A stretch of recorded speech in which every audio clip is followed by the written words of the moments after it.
Welcome to the 100th Monkey Radio with Tom and LFE. We are making this video to let you guys know of some changes that we're making at the beginning of this year. We're kind of getting rid of our subscription system and, going to kind of an honor system as far as that energetic exchange that we need to happen with the show. I mean, the show's been paying for itself for the last 7 years, and through the subscription system. But I want to get this material out to more people. Yeah. I want more people to have access to that second hour, and not feel obligated to subscribe for a monthly subscription or whatever. I think it's a necessary part of this evolution that we're going through that there's an energetic exchange of some kind. Yeah. And frankly, we need something to be able to keep the show going. I mean, it does cost some money. Yeah. I mean, it costs, several $1,000s to keep what we're doing going every year. Yeah, not counting the time that we put in. Yeah, not timing the time and effort and energy that we spend on a weekly basis bringing this stuff to you guys. So, there has to be some kind of energetic exchange. And we decided we're going to put it on this format because, number one, we want more people to have access to the second hour content. And, number two, I've got faith in my fellow man. Yeah. I know that our listeners out there are going to step up to the plate and cover our bases for us. Yeah. I mean, just take a look at our archives and all the different people that we've had through the last 7 years. I mean, we've had there's some amazing shows there. So if there's going to be a donate or a subscription tab that's with every one of these shows, and we expect everybody to do one of two things. They're either going to help us out financially, or they're going to pay it forward in some form or fashion. Yeah. And whether it's passing this stuff off to somebody else or doing some, helping a lady across the street, whatever it happens to be. So the tabs, the subscription format's still going to be available if you want to make like a monthly donation. If you want to make something that's recurring, that's awesome. That helps us out tremendously. Or if you want to just make a one-time donation, that's always available too. Yeah. And it's up to you how much you want to donate. I mean, if you could afford $1, $1 helps. If exactly, if 1,000 people donate $1, I mean that'll get us a long ways. And not only in the show, but in the whole background of doing the show. With our computer work and the editing and the software and hardware we need. And the upgrades to the technology we need. Right. to help the show along. $1's not. Not too much, but I mean, even if it's not $1, just like Tom was saying, pay it forward. Give it to somebody else. Spread the information you learn, or share the shows on Facebook or something like that. Let's get this information out there, and especially with the second hour, like we really get into a lot of meat and potatoes with the second hour. I mean, the first hour is kind of our warm up hour, and the second hour is where we really get into it. So we really want that second hour to be out there for everybody to listen to and to absorb that information. Yeah, we've got WordPress on the website, so what I think initially what we're going to do is we're going to stick up a comment section on the main page, a WordPress comment section, or at least a link to the WordPress comment section where people can go and drop their comments or suggestions or whatever. If you want somebody specific, us to get somebody specific on the show. Yeah. It's great for us to hear that sort of thing. Yeah. Any comments or suggestions, Yeah. Or if you check the website and you see an upcoming guest that we're going to have, feel free to email us specific questions you have for that guest. And we'll try to work them into the first or second hour. Or if you have ideas for guests that we should have on the show, email us that too. Good stuff. We're going to also be adding in the info tab underneath this second hour that you're about to listen to. There's also a link there, direct email to the info@the100thmonkeyradio.com if you want to just drop us an email. So, all right, guys. Well, I want to thank everybody for all the years of support that they've given us, and To our current subscribers, the choice is yours on whether or not you leave your subscription as is and continue the recurring stuff, or whether you drop that. I mean, this is, it's all up to you guys. So we thank you for your continued support, and man, on with the show, right? Yeah, on with the show. All right. Namaste, my friend. Welcome back to the 100th Monkey Radio with Tom and Ella Fee. And tonight we have Marie-Ange. I'm not going to... Faugerolas. And she wrote The Definitive Guide to Angels, or it's called Angels, the Definitive Guide to Angels from Around the World. And it's an amazing book full of just tremendous, full of fullness, yes.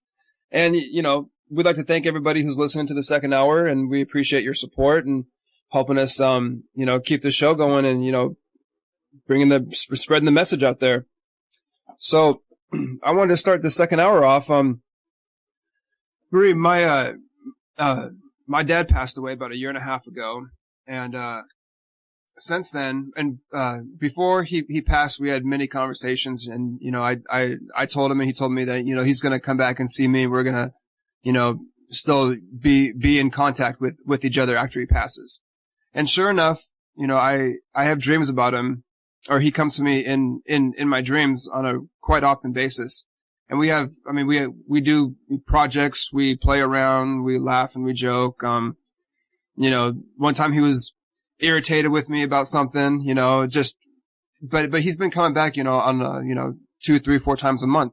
And I'm just wondering, in terms of angels, do angels help this contact between us and our past loved ones? Do they help to bridge that gap for them to come back through to have contact with us? Yes, of course. Of course. This is one of their missions. They facilitate our contacts with them. This for your dreams, for instance, they open up your subconscious to this dream. And for instance, they also facilitate your dad for him to come to you.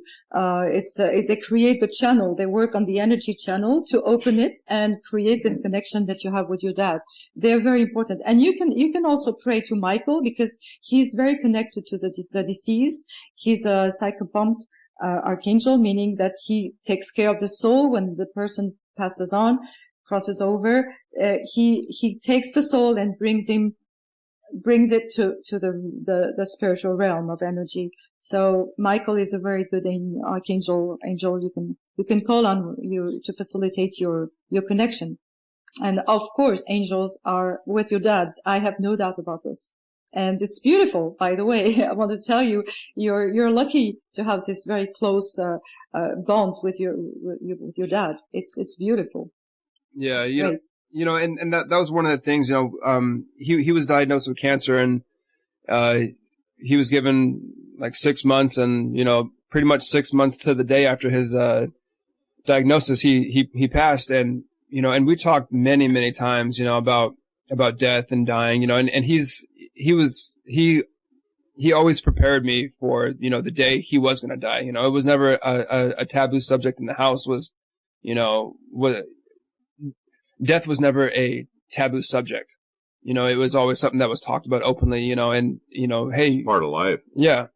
So I'm just kind of curious on how to visualize it for myself. Is it like a road that the angels make, or is it like a road the angels make for us to walk down to be able to communicate with each other?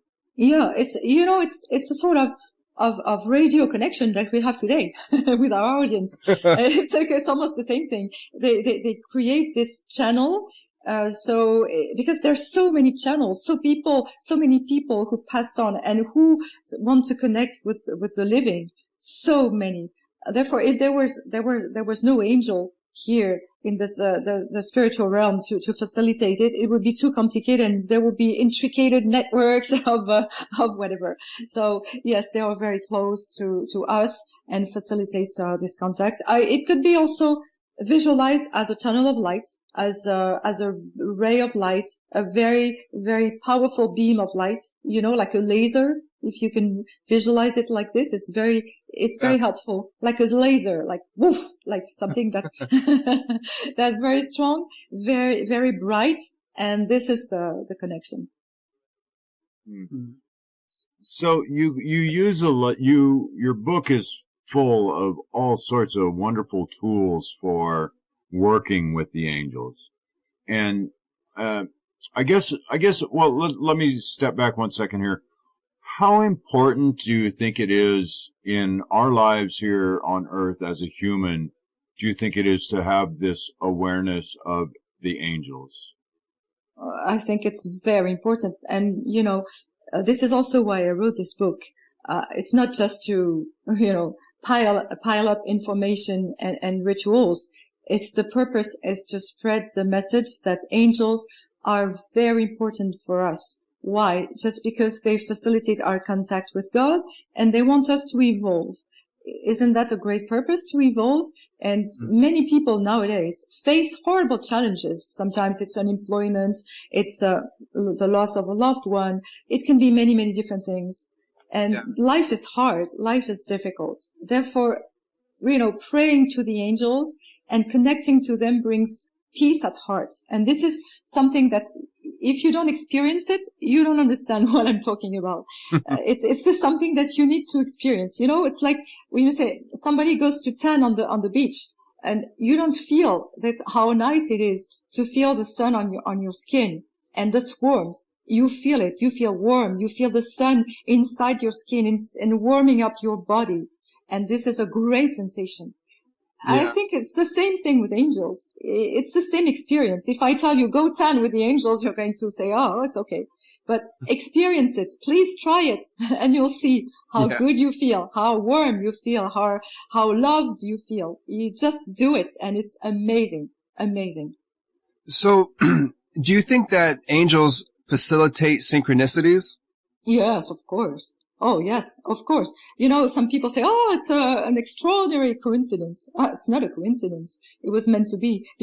There's a lot of expression that's pretty funny that people use not to say, oh, an angel did it. Because it's always, people are scared about saying, oh, that might be an angel who did it. Therefore, they try to find an excuse. It was meant to be. Oh, I say it too, but but this is really what we say. Oh, it was meant to be. It's obvious that an angel made it happen. Of course.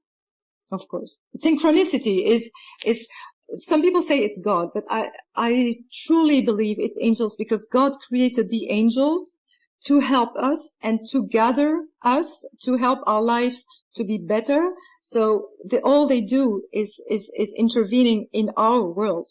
God doesn't intervene directly in our world. This is why he created the angels. And this is what they do. And of course, synchronicities is, oh my God, yes, a big part of their job, of course. What about fate? Fate? When we incarnate here on the planet, do you think that we come in with specific missions and that that we have a sort of a game plan all laid out for a lifetime? Yes, we do. Yes. When I say fate, because it's a very interesting question. Yes, we definitely have a mission. God wants us, it's part of the plan of evolution. And we can see the scientists notice that humans evolve. There is from Neanderthal to what we are now. It's been a huge evolution. Neanderthal just never succeeded to reproduce, and to breed, but Homo sapiens really did, and then we became sapiens sapiens. And I hope that one day we become sapiens sapiens sapiens, more and more knowledgeable. And what really happens in the world of matter and the world of atoms, we evolve from what we were. For instance, Lucy 3 million years ago didn't look like us. Therefore, there is a physical evolution, and we don't talk enough about the psychological evolution, yes, but there is a spiritual evolution. And this is what we're on right now. And this is why a lot of things happen. And this is why the world is in really full evolution right now. And this is why these attacks happen, because the dark side doesn't want us to evolve. And this is exactly what God wants. So therefore, each individual in this world has a specific mission, a specific role, something to do. And whatever it is, this is what we're supposed to do. And this is also why a lot of people are very lost, because they start doing something because they wanted to please their parents. Bringing was, very classic, and they were not supposed to do this or that. And in the end, finally, when they are 40, 45, I've met a lot of people who told me, oh, I love giving massage, but if I had told my parents when I was 18, I want to be a massage therapist, they would have said, are you kidding me? This is all very often what happens. And you see a lot of people who change path during their life once, twice. It happens several times. And it's always interesting to see how humans evolve and really get closer and closer to their goals. And absolutely believe that we have a mission on Earth, of course. Yeah, I think humanity, I kind of see it as the real awkward 14-year-old teenage kid that his body has grown really fast and their coordination is lagging behind. And exactly. That's a very good way to represent it. Absolutely. Yeah, we're kind of clumsy. Our bodies and our energetic body and our physical bodies are, what they are, but our energetic bodies, I think, have evolved dramatically in the last 20 years, to the point where we're scrambling to try to figure out how to use these things right. This is very right. Yes, very true. It's especially, like you said, like in this, lately it happened, it's very recent, like in 20 years, this is very recent in the human history. And it's true that a lot of people are aware of a new spirituality, like feeling that the whole world has together reunite. Division is evil, unification is divine. A lot of people become aware of this, aware of the existence of angels, and experience more and more events with angels, and have a lot of encounters and a lot of stories to tell. And absolutely agree on this. Absolutely, yes. We are evolving and we are clumsy, and this is why it's difficult for us. It's challenging, but we'll get there. We'll make it, for sure. Yeah. So the guy who's got is of the more scientific mindset, who gets into spirituality and has a lot of problems with accepting the angelic realms and angels and such, and prefers to look at these different entities or angels, or for whatever we want to call them, as an energetic energy in a certain form, or a certain how do I explain this? You know where I'm going with this? No, so they would prefer us to assign it to the universal energy and there's a scientific term I'm trying to think of, intelligent design, but stills working with these energies. Do you see a problem with them not acknowledging, instead of acknowledging that there is an awareness, an entity that we're calling angels, instead of acknowledging that as a reality and just working with that energy? Say Michael carries that archetypical energy of being the warrior. In the more scientifically bent mind will look at that warrior energy and focus his energy, say they're meditators, whatever, they've got into the spirituality aspect of things, but they're not comfortable with identifying something as a individuated or an individual being. Do you see a problem there? I think it's not really a problem. It's a problem if we consider that they're not capable of evolving, these scientists. But I've met a lot of scientists who are very stubborn and saying, no, this is a belief. This is just a belief. That's all it is. And when you talk in a different way, for instance, a friend of mine is a math teacher, and he's very rational, and he was very skeptical and said, I don't believe in angels. I believe, like you said, there is an energy, energy. Okay. But the thing is that when I told him my stories, he knows me and he trusts me. He knows I'm not a liar. He knows I speak the truth. So he was a little bit worried, that didn't know how to react. And I saw that in his mind, he was trying to find a way to rationally explain that, but there is none. So what is interesting is that he really, in the end, said, well, I think there is something. So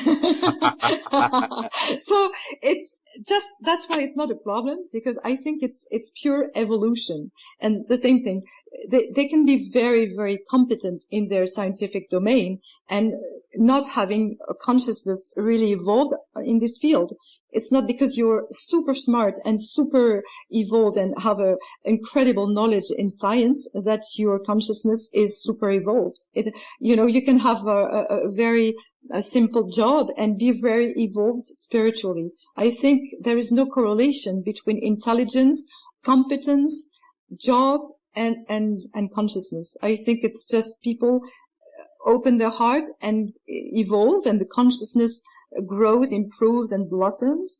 And whereas you have people who are so infused in their work and sure, determined and absolutely sure that rationality is the truth, it takes a while for them to evolve, but they do evolve. And I have written a book before 2012 to say that it's not going to be the end of the world. I'm glad I wrote it.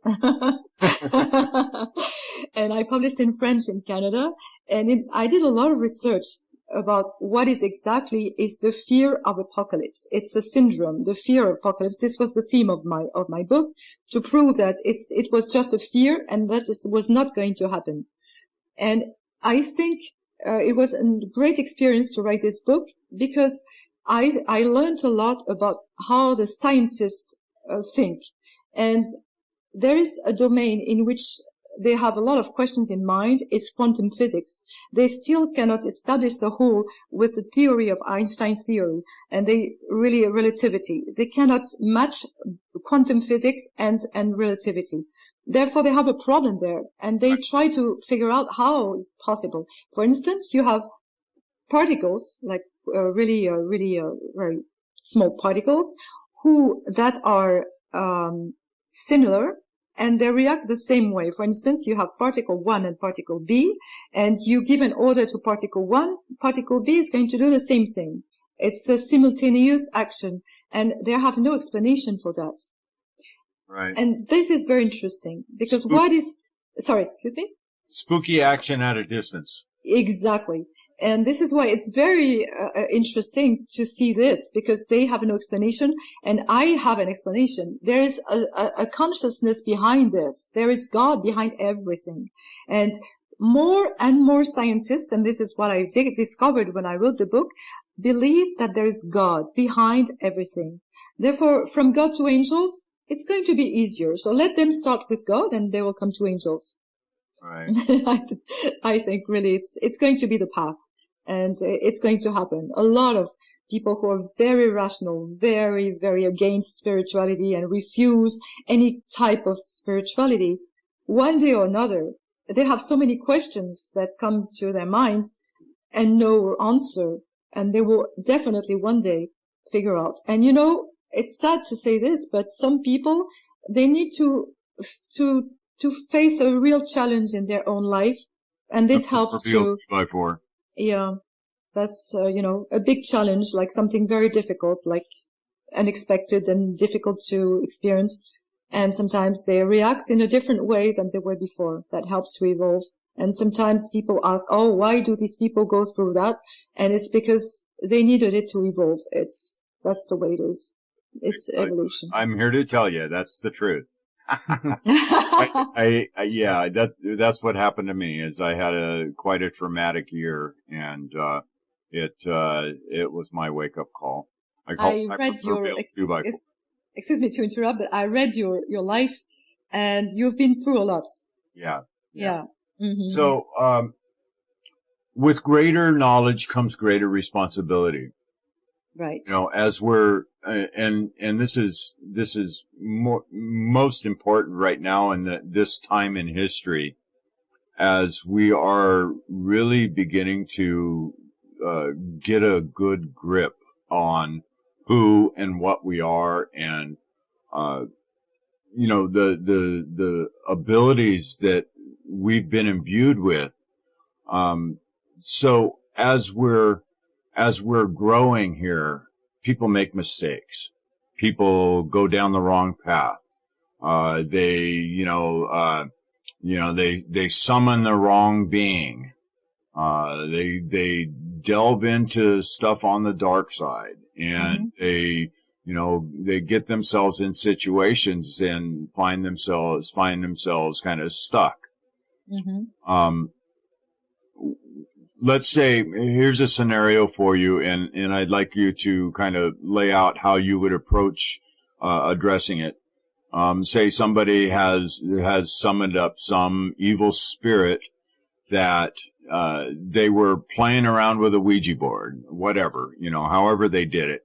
And now this thing just seems to be plaguing them, where they just cannot seem to shake this entity out of their life. How would you approach that? Well, this is a very interesting topic. It's a touchy one, definitely, for a lot of people. And I thank you for posing this question, because a lot of people go through this type of experience. They tried Ouija boards, they tried all type of invocations, and that can be very dangerous. First of all, I would say never ever use a Ouija board. This is my recommendation right away. Never ever touch this. Once you've done it and you're sorry, because usually you're sorry to have done this, you always come in contact with lower energies, because I would like to try to let you imagine how the spiritual realm is constructed. You have the highest level, let's call them the very highest level, where God sits, where God dwells, and you have the abode of the angel's abode right there next to God. And in the inferior levels, you have whatever you call it. Some call it hell, some call it in different ways. It's the dark side of the spiritual realm. It's where Satan, who was an archangel. I need to say this today because this show is dedicated to angels, and we need to know that Satan is a fallen angel, a fallen archangel who was the closest to God. And Satan is an entity. We can call him whatever we want. He can be Lucifer, the devil, Satan, and we can say the dark energy, pure evil. That doesn't matter at all. What is important to know is that once you have good, you obviously have the other side. And it's very, very dangerous to deal and cope with the other side. Because sometimes you feel, oh, it's an experience. Right, it's an experience. But the thing is that these entities, like Tom, like you said, stick to you, and they don't leave you. They don't leave you alone. Once they come inside you and they can influence your thoughts, they will make you really feel different. You can feel dizzy. You can have a lot of physical symptoms, headaches, stomach ache, and a lot of people feel these symptoms and have no idea what's going on. A lot of people go to see a physician, say, oh, doctor, what's going on? I have this and that. And after a few exams, it appears that they have nothing. And some people complain about headaches, migraines, stomach ache, and depression. And there's a lot of illnesses that are due to an evil contact. Sometimes it's something that you have provoked when you summon an entity, or when you played with a Ouija board without knowing what you were doing. That happens. It's really, it's a shame, but it happens. My advice in this situation is to, first of all, see exactly what's going on. You should write down what are your symptoms. How do you feel this entity is with you? What do you feel? Are you depressed? Do you have dark thoughts? Do you have feeling of dizziness, of lightheadedness? Do you feel stomach ache? All these symptoms are very important to write down. You have different options. First, I think is mandatory is to pray to God and pray to the angels, and especially Archangel Michael, who is the one who fights evil. You can perform a ritual. That's very important. And once you've done all this, if you feel light is coming back, great. Sometimes the evil influence is very, very rooted inside. It's embedded in your body. And this is very difficult. So sometimes you need help from somebody. Be careful, because a lot of charlatans try to ask you tons of money for nothing. It's important to find the right person who's going to help you. And it depends on exactly what it is. So it's kind of difficult to say the right thing. The first thing to do is connection, angelic connection with God, Archangel Michael, wear a medal of Michael, light candles, say prayers, and create this environment, very spiritual, positive environment that is going to fight this negative energy that you have with you. And once you do this, you need to do it constantly and feel, this energy is coming to cleanse. Michael is going to cleanse all this negativity and darkness. And this is very helpful. And most of the time, it works very well. But sometimes the entity is extremely powerful and there's a lot to do, but you need to see somebody who's competent to do this. Right, right.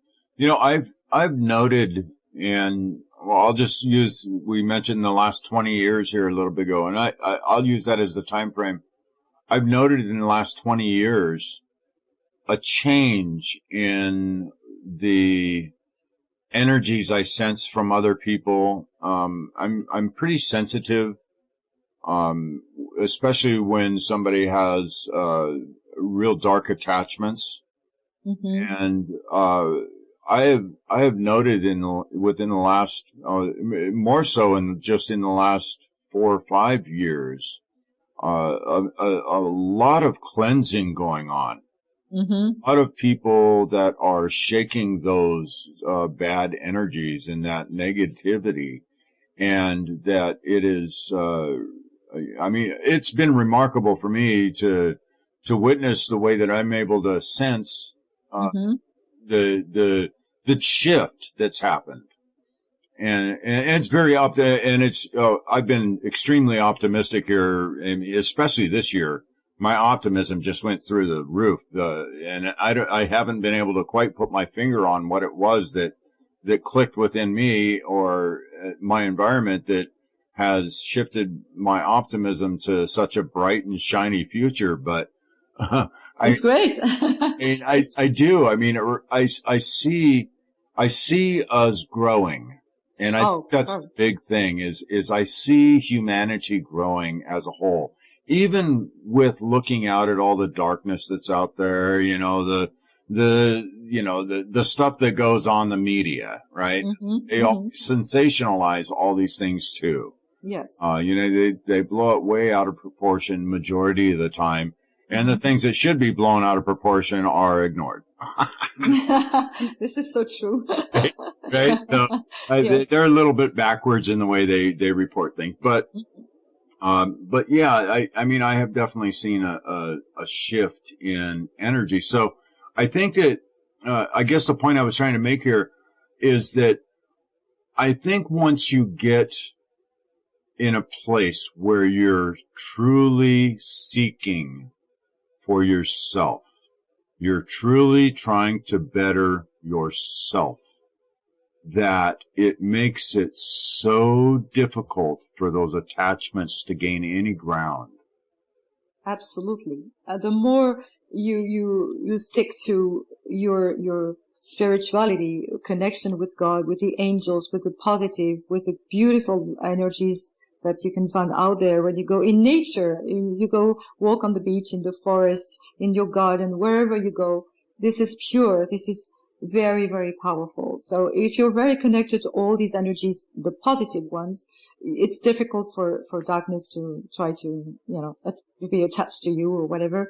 But the thing is that, as we said, because we evolve, there is an attack. I don't know if you know the cards of the tarot cards. For instance, I've read them for almost 30 years. Oh, yes. Of course, I read this. So I'm not going to teach you anything about the tarot cards, but there is a very interesting symbol, the mat, the fool. It's a mat in French. The fool. The fool has this dog, like, trying to, bite him, but the fool is going away, is leaving. And that is, to me, the symbol of this evolved person that went through all the turmoils of the whole tarot, of the whole story of the tarot. And in the end, the fool is the one who knows but has everything to discover. I think this is where we are right now. We are in this situation. We know that everything is possible. We know our brain has to be explored farther and farther. We know that there's consciousness can go beyond our imagination right now. But the only thing is that we know this, but we don't know how. And I think this is what we need to learn, and this is why some people delve into the darkness. That's why. And I think it's part of life, and it's nothing to be horrified about. But if you're horrified, you say, oh, no, I don't want to approach it. I don't want to talk about it. I think the best reaction is to say, we can cure that. We can take care of it, and we can eradicate this. And instead of, people who were during the plague, people were fleeing from the plague, but the ones who were there wearing masks, what did they do? They tried to save people. And I think we should wear masks and try to save people. And this is the good reaction, not saying, oh, it's horrifying, I don't want to hear about it. I think it's important to talk about it like you do today, and thank you for asking this question and talking about this topic, because it's part of the angelic realm. It's part of God. It's part of life. It's part of our human condition. And if we consider it as something that we can stop and we can clear and we can clear out and we can cleanse and we can overcome, it's important to talk about it and do what is important to do. I agree 100%. Absolutely.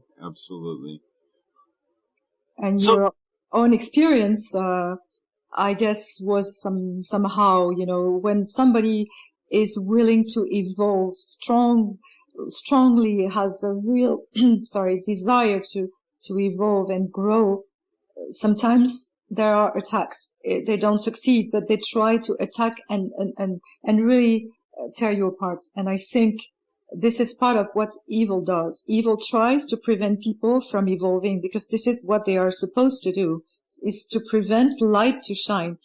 But I have a principle that is that when light grows, but the darkness is always the darkness. It's dark. You can add dark. It will still be the same darkness. Nothing will change. Unlike light, when you kindle one light in the darkness, it's amazing. It changes everything. You add a second light. Wow, it becomes brighter, and you had tons of light, and then you can change the whole world. And I think if we start in lighting a few flames here and there, and more, and then the whole world is going to be bright. So I think we need to work individually and collectively. We do it together. And this is, I think, the purpose, and this is how we get rid of the darkness. And we will. I'm very optimistic. Very. I agree. So, do you think is there a difference between meditation and prayer? Oh, yes, there's the difference. Meditation, you calm down your body first. You create a physical relaxation, Unlike prayer, you can say it while walking in the street among people. This is the main difference to me. It's the peace that you get inside. Some people can't meditate. Some people can meditate a lot. This is up to each person to say this is my thing or not. There is nothing to say you should meditate. I think this is very wrong because some people don't like to meditate. They're very active people and they can pray and it's too difficult for them to meditate. I think there's no rule. I think everybody does what they like. That's important. And this is how it works. Yeah. So when we're invoking one of these angels, now let's say we don't know, what angel, the angel by name that we want to invoke, but we know the type of energy that we want to call upon, like if we want to call upon, a peaceful healing energy, right? But we don't know what angel that is attached to. When we just, set our intentions to call forth for that type of energy to come through us and to radiate out from us, is that the same as connecting to an angel? Even though, yeah, go ahead. Sorry. Well, because I'm just wondering if we get the same type of results or same type of manifestation power if we're just calling upon a certain type of energy that we want, as opposed to calling upon an angel that possesses that type of energy. To me, it's the same, because what is important is not the name, it's the intention. Therefore, if you have the intention to call on an angel and you don't know which angel, the right angel will come anyway. It's easier when you have the name of the angel because you can picture him, you can visualize, you can connect in an easier way. But I think you can do it. I want my, for instance, I want my son to feel happier in his life, to be more successful. Then you don't know whom to invoke. Just ask, pray to an angel, whoever he is, and there will be the right angel coming to help. And that's for sure, because this is how we learn. And then once you have prayed several times for somebody, you feel like, oh, I would like to know who is the right angel. Therefore, you investigate to find the right angel. This is why in the book, I have different categories of requests that we can have regarding our work, our love life, our family, children, regarding death, regarding after death, all these questions that we all face one day or another in our life. And this is why I chose to write these categories and add the angels that work for us in these domains in order to help to create an easier connection. That's it. It's easier for us to have the right name, but angels are always around and they're not angry if we don't know their names. They just want to be with us and help us, and there is no problem with that. Just makes it simple for us. Yeah. Well, one of the things I do before we have our ceremonies here is, I'll smudge our area, and then I'll call for the highest expressions of wholeness, balance, love, and unity to come and be with us. So if I'm calling for the highest expressions of wholeness, balance, love, and unity, do you know off the top of your head, what angel would I be calling to for that? You can call several. You can call Anael, Archangel of Love. You can call Raphael, who is the Archangel also of healing, of love and unity. You can also call Michael. You can call Tzadkiel, who is going to be more rational and intervene in the more rational world. So there's a bunch of angels that you call. And this is perfect. It's perfect. Because this is with your words, with your heart and your sincerity. It's great. So if I just continue to, say those words, I call for the highest expressions of wholeness, balance, love, and unity, would I be getting like a jumbo pack of angels to come through? Absolutely. That's for sure. I have no doubt. It's get crowd in that sweat lodge. Yeah. This is the power of intention, and this creates the beautiful connection. And this is also why Buddhists and Taoists or Muslims or Christians can invoke different angels for them, which are, have different names. But in the end, the same entity of energy is going to come. Love from God. Yeah. So we do, LFP's built a sweat lodge. He's got some property out in the woods, and he built a sweat lodge, similar to the Native American sweat lodges. That's awesome. And, oh yeah, absolutely some amazing experiences happen in there. And I know without a doubt, we have a host of visitors while we're in there. Of course. It's good stuff. Yeah, and it's almost like when we're doing ceremonies, in my mind's eye, it's almost like I'm in a room and it's just full of different entities, and it's weird because I have this picture, when I'm calling forth, for this stuff, I have this picture of a whole bunch of different entities sitting in a circle in some space, and I see myself in the middle of the circle running around giving them all high fives. That's great. Like, I'm here, guys, you're here, thanks for coming, That's running great. around in a circle. But it just feels so real, when for that instance, it feels so real that I'm still in the physical body and aware of all my senses, but in my mind's eye, it's just as real as the physical sensations I'm feeling. Right. What you say is beautiful. In my mind's eyes, this is very beautiful. If everybody could say this, that would change the world, honestly. Because in the mind's eyes, you see so much things than in the real world. So much. And these entities, you feel them, you see them, you're connected to them, and they come and celebrate with you. There's something I would like to add about celebrations, because what you do is great. It's a ritual. You summon spirits and the beautiful energies of light and love, and they're coming. And the thing is that something I would like to add, praying to the angels, whether you're, regardless of your belief and religion, praying to the angels is a huge celebration. It's great because they are happy to help. It's not that, people, I have to do this. It's not a boring task for them. This is what they love to do. And when you call on them, when you summon them, they love that you do this. They want you to connect, and they're happy, they're cheerful, they're funny.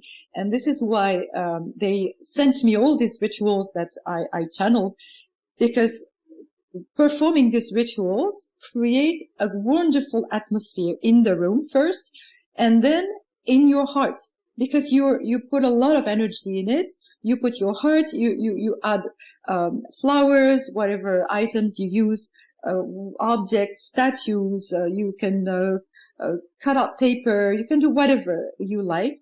And all these objects that you use, and you decorate your altar, and you have something beautiful in your house, and with the candles and salt and water to grab the negative energies and to keep them in a very low level so they will not interfere in your ritual. And in doing this, you're happy, and it's something that's great. And the angels are like your friends or your family coming over for Thanksgiving. It's the same thing. They love it. They enjoy it. And this is why it's great to perform these rituals, whatever they are. You connect with the angels, and this is why I wrote all these rituals, to show these celebrations. They are real celebrations and very helpful. And I tried, I guess you had experiences, you said, in your sweat lodge, but I had once an experience that was amazing. I wrote this ritual, I channeled it. It was a healing ritual that I performed with one of my sons for somebody I really love, a person, a very good friend. And she needed this healing ritual. And we performed it, and something very extraordinary happened in the end of the ritual. My son and I looked at each other, and he said, "Did you know that it would happen?" I said, "I had no idea, although I wrote the ritual." That was an amazing experience because I channeled it, and without experiencing it, I would never have been capable of writing how this ritual ends. So rituals are important because they connect us in a very beautiful way, very powerful, and the angels are willing to come because it's festive. It's really festive. How important is visualization in the ritual? It's important because you connect in a way that talks to you. In itself, it's not that important.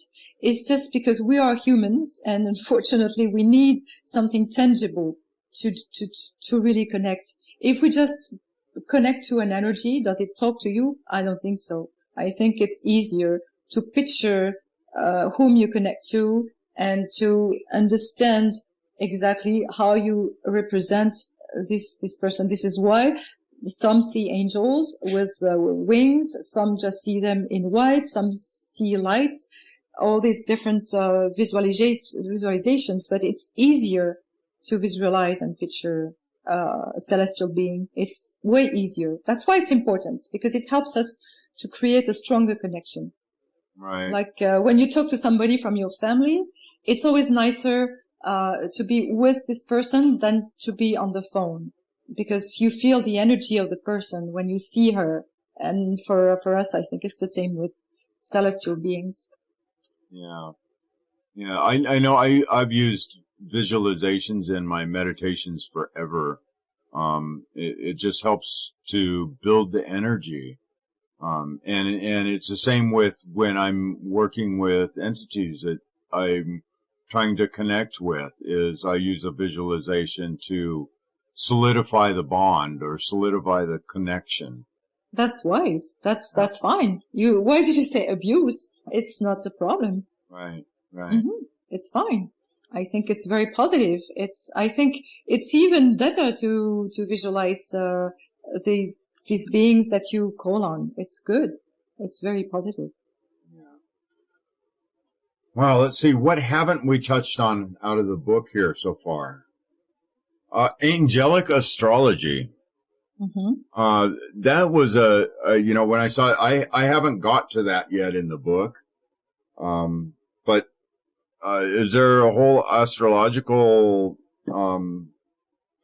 formula for that employs the angelic realm versus the traditional Vedic or Western astrologies? No, it's just the angels are not astrologers. This is for us to guide our lives and our path and find, options when we're a little bit lost. And astrology can be very useful. Angels are only there to bring their energy in what we do. They're not really astrologers. They're not involved in our world, except for us beings, but not involved in the path that we choose. We have free will. We can do whatever we like. If we want to help ourselves with astrology or tarot cards or whatever is important to us, or psychotherapy, we find many ways to ease our path. Angels are just there to show us that on this specific planet, this angel will be there to increase the energy. If you work with Mercury, for instance, you will work with Raphael. Raphael is the angel of Mercury. If you work with Michael, you work with the sun. It's not as astrologers, but as it's a weird way to say it. They reinforce your work in astrology. This is what they do.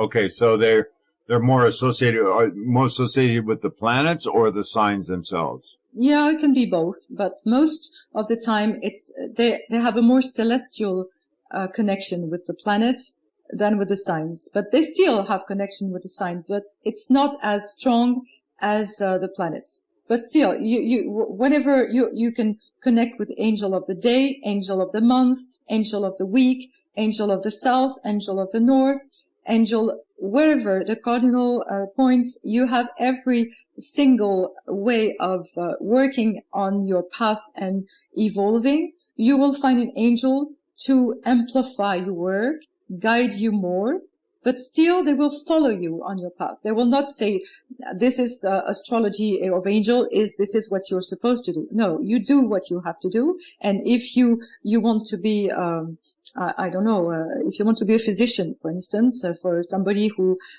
finishes their high school and college, and they want to start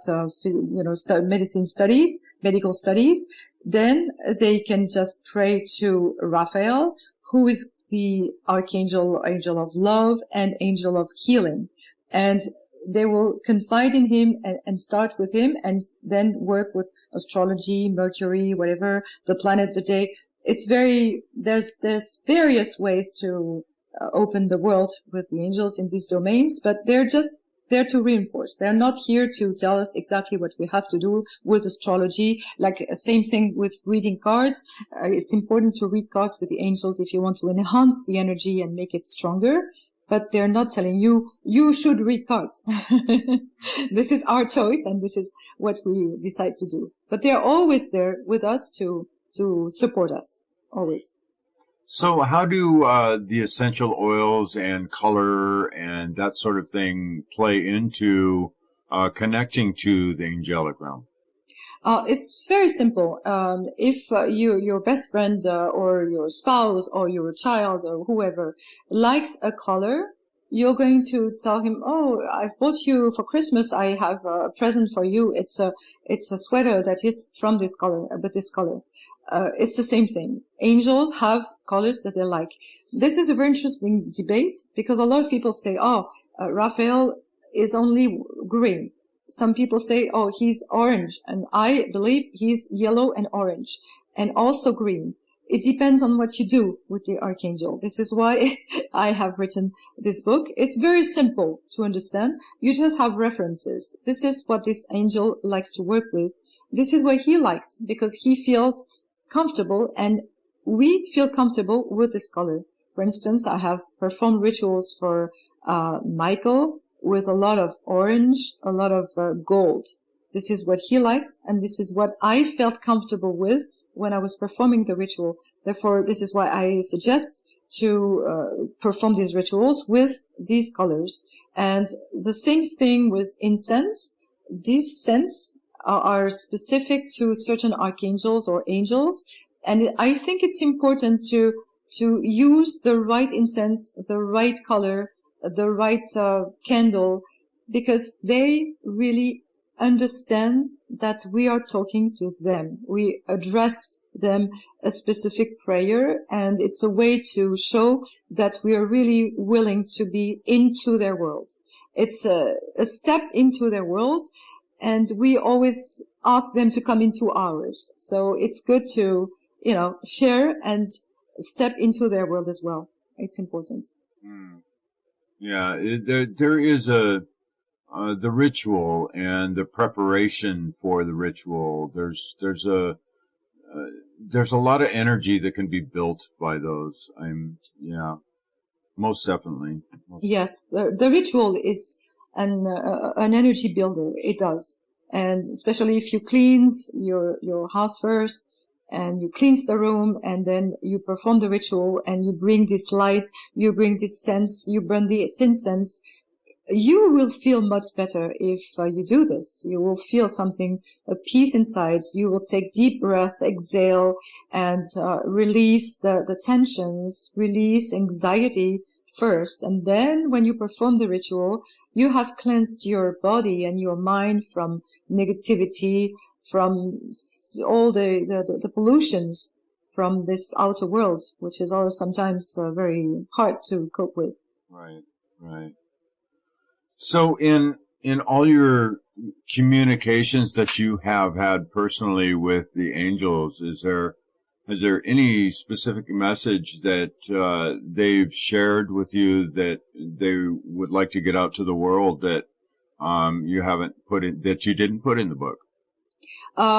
There's one thing very simple, that the cure to everything has one name, only one, to everything. The cure to evil, the cure to war, the cure to human differences, the cure to fights, to struggle, to challenges, there is only one cure. It's love. It's simple. And what is very spiritual is always very simple. Always. Because God is a simple mind in the sense that if we don't understand the most simple things, we pretend that we're going to learn the more complicated ones. But honestly, if everything is done with love, everything is easy, everything is fine. Families would never have fights.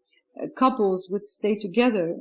There would be no wars. And this is the most simple thing, but this is what I received all the time. This message is constantly there. The first one I received when I was 4, and I still receive it when I meditate, when I perform rituals. This is all I receive. Love is the key. That's only a way to express what they tell me. It's just this. It's just love is the key and love is the way. And use this as the universal and absolute knowledge. It's love. And if you put love everywhere, you are fine. Love doesn't mean being weak and let everybody take advantage of you. I just want to say this because a lot of people think, oh, if I feel love, I express love, and I am love, people will treat me like very despise me and treat me like if I had no power, if I were nobody. This is not true. Love doesn't mean letting the other people take advantage of you. Love means being sincere, honest, and do your best. And if you do this, it works. It doesn't mean don't let anybody that's trying to take advantage of you do it. No, it's not right. Love is something you give, but it's not something you suffer from. Love, when it's love, others understand, and if they don't understand, just leave them where they are and go to somebody else, and they will learn. It's not their time. You just need to feel compassion for the people who don't understand love. They are evolving. They will find their way, but love is the absolute key. This is the huge message I always receive. Thank you so much for that. Yes, thank you for that. Wow. You know, it's not me. It's just something. Thank you for asking, because that's a beautiful question that allows me to say to our audience that love is the key and love is the way. If you can remember this, your life will change one day or another. It will change. There is no doubt. No doubt. Wow. Yeah. So simple. So Yes, simple. Yeah, absolutely. we do have a tendency to complicate things, this monkey mind of ours. We do. We Yes. definitely do. Yes. Well, so what's next on the schedule for you? What you got another book going already, or what's up? Yes, of course. My next book is dedicated to archangels. Oh, there we Yes. go. Mm-hmm.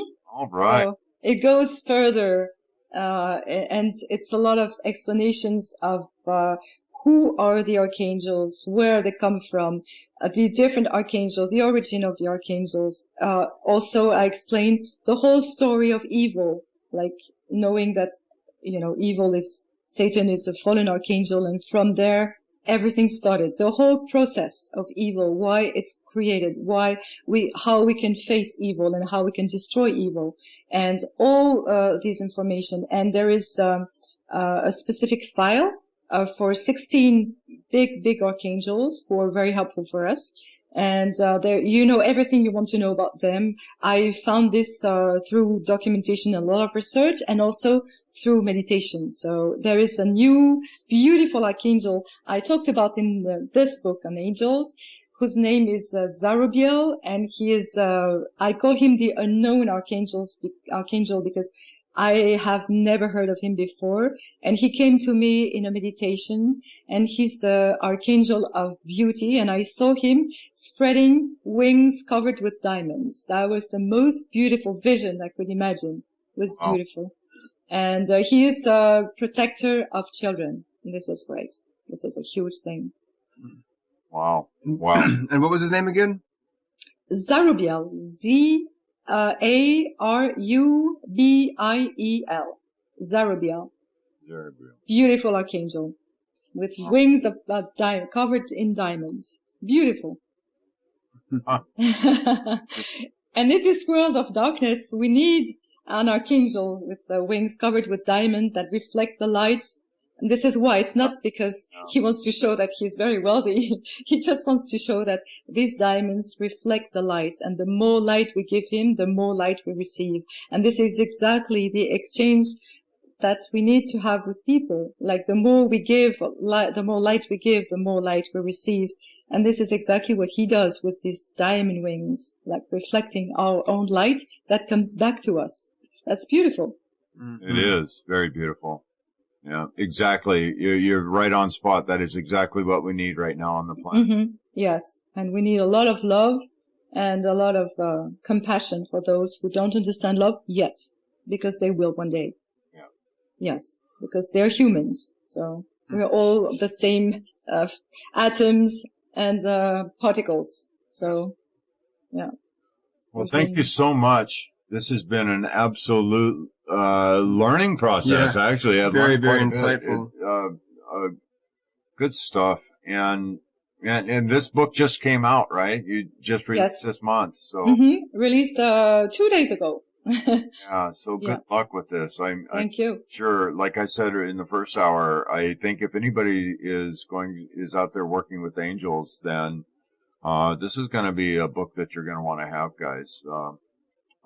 It is packed full of information. If you're curious about what angel you should be talking to for some specific thing, it's in here. Trust me. All right. So, Marie, thank you, and many blessings. And you just keep on doing what you're doing because you're helping a lot of people.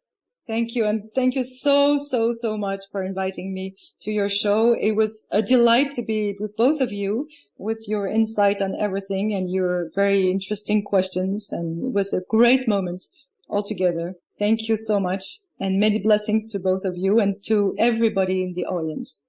All right. All right, guys out there listening, thank you so much. And the website is Marie-Ange Faugerolas, and there are links in the info tab. So I expect you all to pop over there and visit her. So we will see you guys next week. Condemnation without investigation is the height of ignorance. Change the way you look at things, and the things you look at change. Namaste, my friend.